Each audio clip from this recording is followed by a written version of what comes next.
pertanyaannya. Kalau dari segi saya sendiri, betul sekali Danur itu film pertama yang mempercayakan saya untuk menjadi peran utama. Karena pada saat itu di 2015 ya Pak, waktu saya mendapatkan tawaran Danur, itu saya sangat struggling sekali untuk berpindah dari sinetron dan ke film.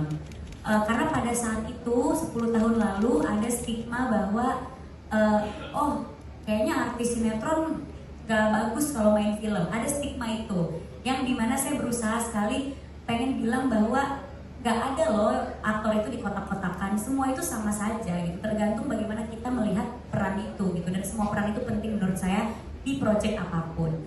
Tapi gara-gara waktu itu tidak ada kepercayaan publik bahkan untuk saya terjun di dunia film, sayanya pun jadinya tidak percaya diri. Tapi tiba-tiba ada tawaran dari MD, Danur, dan saya tahu buku Danur itu bestseller di toko buku.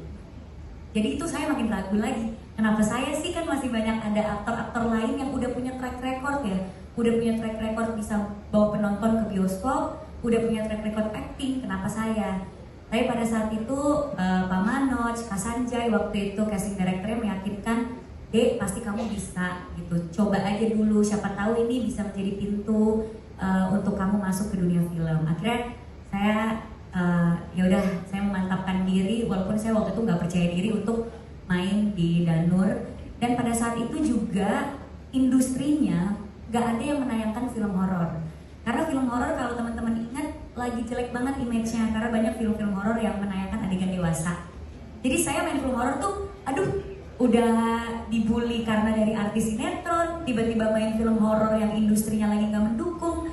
Ini keputusan yang tepat bukan ya?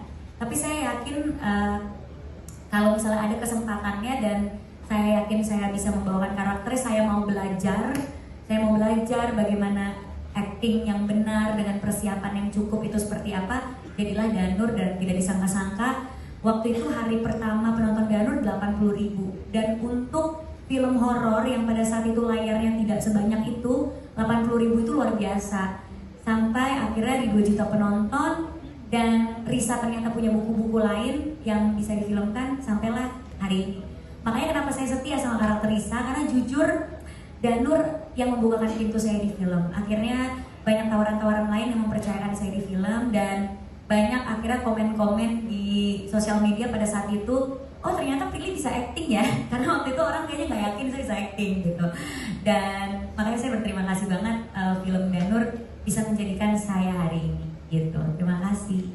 Hancurlah stigma itu ya, Prilly. Selamat ya. Iya, dan semoga nggak ada stigma itu sekarang ya, karena menurut saya karena sudah proven, udah ada Prilly bisa. Ya, untuk yang lain-lain, semua project itu penting, sinetron, series, film, semua penting gitu, dan semua peran itu penting, punya perannya masing-masing. Jadi jangan sampai dari kita semua mengecilkan peran gitu. Ya, dan untuknya cocok nih pas ketemunya Danur lagi ya kan, jadi match banget ya. Iya, walaupun kayak dari Danur 1 sampai Danur 4 ini yang tumbuh hantunya saya segini-segini aja gitu ya. Jadi ya, jadi pas syutingnya itu kan lumayan ya, persiapannya 3 bulan. Anak-anak ini nunggunya cepet ya, dari yang awal casting segini, pas syuting segini, jadinya saya syuting akhirnya harus pakai Apple Box teman-teman gitu supaya tingginya sama. Tapi nggak apa-apa walaupun badan saya nggak bertumbuh, yang penting film dan karirnya bertumbuh ya. Gitu. Bagus banget emangnya punya. Coba tepuk tangan